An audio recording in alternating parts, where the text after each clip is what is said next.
All right, so we're not avoiding it, but we'll jump into the Hogan conversation here. Um, all right, let me try to thread the needle. Oh well, can do your You got pitch. no, go ahead. I mean, All right, so okay, so here me and my people over here. They're most of these people are 20, 30 somethings. They're watching wrestling. They watched SummerSlam last night. They're all this and all that, and this Hulk Hogan. The last thing most of these people know about Hulk Hogan was that his racist rant, and I heard it, and I was there or not there, but I wait, what? whatever. Yeah, these are right. So anyway, to get to the point, Hulk Hogan was complicated. Um, I watch wrestling. I've been watching wrestling for 50 years, whatever. Wrestling is where it is now because of Hulk Hogan, and I'm the biggest Ric Flair person ever. Hulk Hogan was super MAGA. I think Ric Flair is probably MAGA too. But he's a. I like wrestling for wrestling. I they put the flag at half mast in Florida. Whatever about that. The first thing I checked to see is did Muhammad Ali's flag, did his flag put at half mast? Mm, Some people did. Um, mm, so Muhammad Ali got called the N word a lot, but he still represented this country. He didn't go to the draft. He didn't do this stuff, but he was an American hero. Hulk Hogan was a made up American hero, but he did his thing for America, and this is the America we're in now. But that's it. okay. All right. So, Brother Beavis and I's first hetero life mate date was to go and see WrestleMania 2 on closed circuit TV. Google it, kids. Um, 39 years ago. Dayton Terror Arena. at Dayton's Hera Arena to see WrestleMania 2 to watch him wrestle King Kong Bundy. That he won. I would say at the particular time, whenever that happened, we were only watching WWF at the time because it was just another form of wrestling that we could watch. As at 85 turned into 86, we kind of leaned more towards NWA and never really watched a whole lot of WWF outside of, well, it's on Saturday after cartoons, and or there was a Saturday night, which was an event thing to watch for everybody. So we weren't really fans of Hulk Hogan at all, I would say would be fair. And so spin it forward, not a really a fan. Spin it forward, we know that he's in WWF, then he's out, then he shows up in WCW. That took was kind of personal, but it wasn't really watching wrestling then anyway. And then when he turns at Bash at the Beach in '96, then yes, I had a renewed interest in wrestling because wrestling was so hot and the NWO was the hottest thing or whatever. But I certainly wasn't an NWO fan because of Hogan, because I just never really liked his character, the character that he portrayed. Spin it forward to when he's done with wrestling or whatever, and this incident happens. Like I can understand who people that were fans of Hulk Hogan, from real American all the way through, even if you were, the MAGA American Hogan fan. I could see how this would be an upsetting event for you because you grew up idolizing him as a kid, you watched him kind of grow as a character or whatever, and then he, validated your political beliefs or whatever, and whatever. I can totally get that. What I don't get is people skipping over that part of his complicated relationship. You can't skip over it. I'm sorry. It's not a skip overable situation. A man, take out the adultery, take out the voyeurism, take out the lawsuit. This man literally on camera admitted that he was racist. Hard ER. That he was upset that his daughter, he thought that he, but he's paraphrasing, the worst thing in the world, he was to come back as a hard ER. Like, reincarnated. Like, how do you skip over that? I'm sorry. Like, so if people are like, oh, you can't, don't shit on him or whatever, but Bischoff's, the Kevin Nash or whatever, probably people dancing on his grave or whatever. This is not dancing on his grave as much as it is like y'all are skipping over this part as if that was something that it should be skipped over. And I don't think that should be skipped over. Sorry, you just can't ignore it. Not me. Like I can't ignore that part. but also wasn't a fan to begin with, so it just makes it easier for me to shit on him too. That's probably the bigger part. You know what? Like, use an example. Like, so if John McEnroe got a tape come out that he did some shit like this, yeah, that would be a problem for me.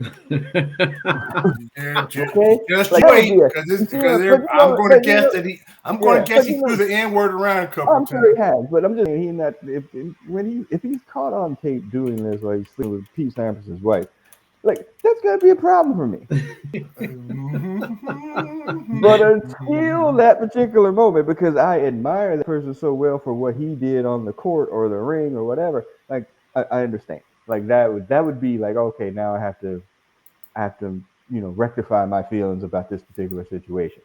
But since I didn't really care for him to begin with as a wrestler in the ring, out of the ring, even the stories that we heard about him, about his massive lying and exaggerations or whatever, even if you take all of that out, that shit happened. It's on tape. It's just impossible to ignore for me. So that doesn't take away from him being the biggest wrestling star and all of that. Like that, none of that is taken away.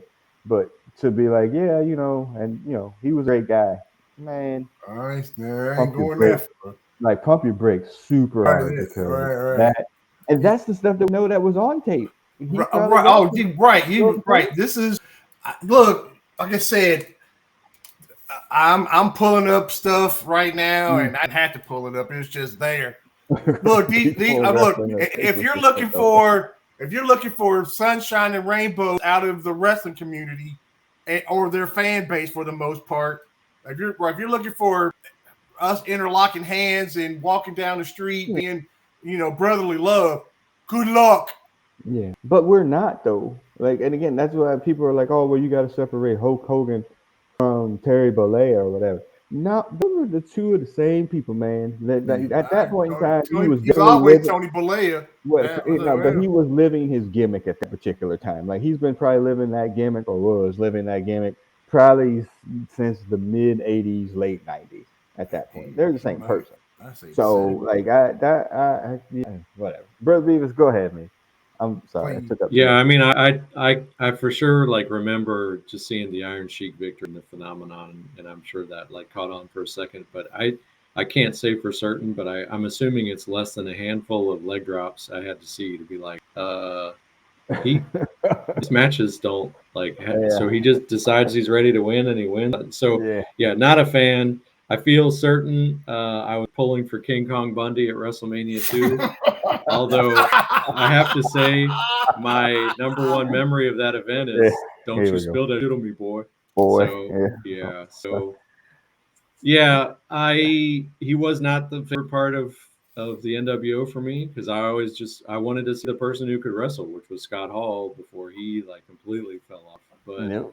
I mean, like it's crazy to me, like even like like Randy Savage and Ric Flair, who like he treated like total jobbers, Yeah. um, and biggest superstars, and like they'll be like, "Oh, we made a lot of money together." I'm like, "Yeah, but like you made y'all look like clowns."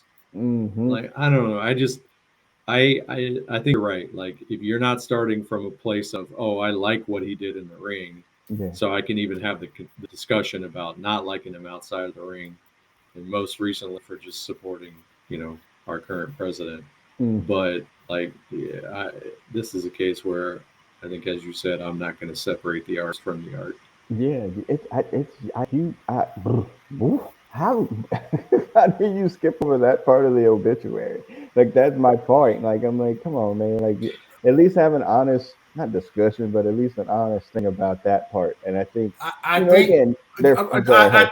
I think Nash and him they know it, and but they were closer to him, Of so course, and and it's everything was still.